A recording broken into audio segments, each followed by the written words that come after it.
program pap smear di puskesmas terdekat ini, ada di dekat rumah saya, itu gratis.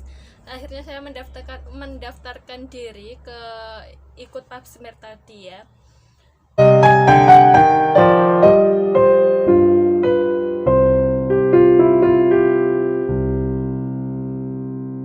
Assalamualaikum warahmatullahi wabarakatuh. Hai teman-teman, kembali lagi dengan saya Neng Onyil. Di video kali ini saya akan menceritakan lagi pengalaman saya tentang erosi porsio.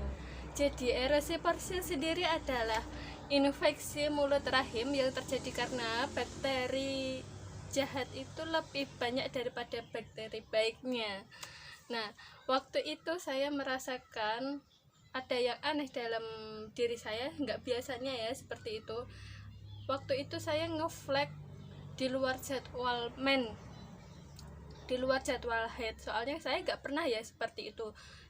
Head saya teratur dan nggak pernah ngeflag di luar jadwal itu. Sekali saya ngeflag di luar jadwal mens, saya langsung mempersiapkan diri ke dokter kandungan. Nah, kebetulan saya ikut KB IUD atau AKB spiral ya teman-teman. Waktu itu bertepatan dengan jadwal saya untuk mengecek IUD saya ini. Nah, setelah itu saya ke dokter kandungan, saya periksa dan saya sampaikan keluhan. IUD saya baik-baik saja, rahim saya juga baik-baik saja, bersih, nggak ada apapun. Setelah di USG kan itu ada cek dalam ya, seperti cek IVA gitu ya, dibuka rahimnya.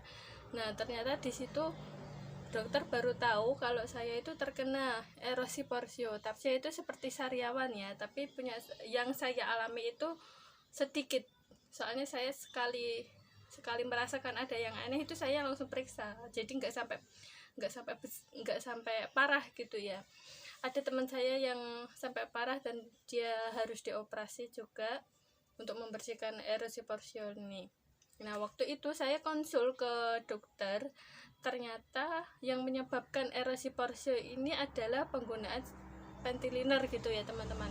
Soalnya dulu saya nggak bisa kalau nggak pakai panty liner. Nggak biasa gitu ya, nggak biasa gitu kalau nggak pakai panty liner tuh nggak enak gitu ya menurut saya pribadi. Penggunaan panty liner itu saat saya masih menggunakan panty liner itu ternyata nggak baik. Sama dokternya dibilangin kalau penggunaan panty liner itu digunakan seperlunya saja, nggak usah berlebihan atau setiap hari. Soalnya kan saya nggak bisa ya kalau nggak pakai panty liner. Erosi porsio yang saya alami itu kan karena terseringnya pakai panty liner. Nah, bisa saja erosi porsio itu bisa disebabkan dengan yang lain hal, yaitu penggunaan sabun kewanitaan secara berlebihan yang enggak sesuai pH MSV kita gitu ya. Ada yang karena tidak menjaga pola kebersihan tubuh, pola makan juga bisa mempengaruhi. Banyak sekali teman-teman, karena nggak hanya 1-2 wanita yang mengalami erosi porsio ini. Jadi sebelum terlambat, segera saya mempersiapkan diri. Soalnya saya ada keturunan sel kanker dari ibu saya gitu ya. Ibu saya dulu tuh meninggal karena kanker serviks, kan telah ditangani ya. Dari pengalaman itu saya lebih sensitif ke miswi saya. Jadi saya berusaha sebaik mungkin untuk menjaga dan merawat miswi saya. Saking parnonya itu saya pakai panty liner secara berlebihan. Ternyata itu nggak baik ya teman-teman ya. Nah, setelah periksa itu saya diresepin obat sama dokter saya gitu ya. Nggak dipersilakan di dalam, soalnya erosi porsio yang saya alami itu masih sedikit ditangani dengan obat antibiotik. Saya minum obatnya, sudah habis obatnya gitu ya. Saya periksa lagi ke dokter yang saya tadi. Ternyata dokternya nggak ada lagi, ke luar kota gitu ya. Akhirnya saya periksa ke dokter yang lain di rumah sakit yang lain. di dokter kandungan itu gitu ya. Dan ternyata di itu aja di USG IUD saya baik-baik saja dan rahim saya juga sehat, tapi tidak dicek dalam. Maksud saya yang cek dalam ini adalah cek seperti IVA gitu ya, dibuka MISV-nya gitu ya, pakai alat seperti pakai alat seperti mulut bebek kalau saya bilangnya. Nanti saya kasih gambarnya di sebelah sini ya.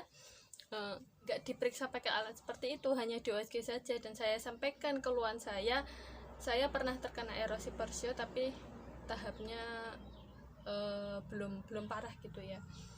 Terus akhirnya saya diresepin obat lagi dari dokter yang kedua gitu ya. Dari dokter yang kedua obatnya sudah habis. Nah, sudah saya minum sudah habis. Waktu itu saya masih nggak tenang ya, apakah ini sudah sembuh atau belum gitu ya. Memang saya tidak merasakan apapun, juga tidak ngeflex, juga tidak sama sekali, tapi hati saya itu masih agak ragu gitu ya, ini sudah sembuh atau belum, soalnya saya nggak cek lagi di dokter pertama tadi ya. Setelah itu saya ada informasi program pap smear di puskesmas terdekat ini, ada di dekat rumah saya, itu gratis. Akhirnya saya mendaftarkan diri ke ikut pap smear tadi ya. Sebelum kalau pap smear itu kan juga dibuka lagi kan MISV kita, terus diambil selnya di mulut rahim kita. Waktu itu saya cerita sama bidan yang menanganinya, kalau saya itu pernah ada erosi porsio tapi dalam tahap masih normal gitu ya. Soalnya kan saya nggak tahu, ini pengalaman pertama saya pakai KB IUD, dan sebelumnya saya juga nggak pernah KB. Anak saya lahir kan saya pakai KB IUD, ini kan baru pertama ya. Akhirnya saya cerita tersebut, saya konsultasi di situ, kata bidannya ini bagus kok rahimnya gitu ya, nggak ada apa-apa mbak gitu, sudah nggak ada luka, ini udah sembuh gitu ya.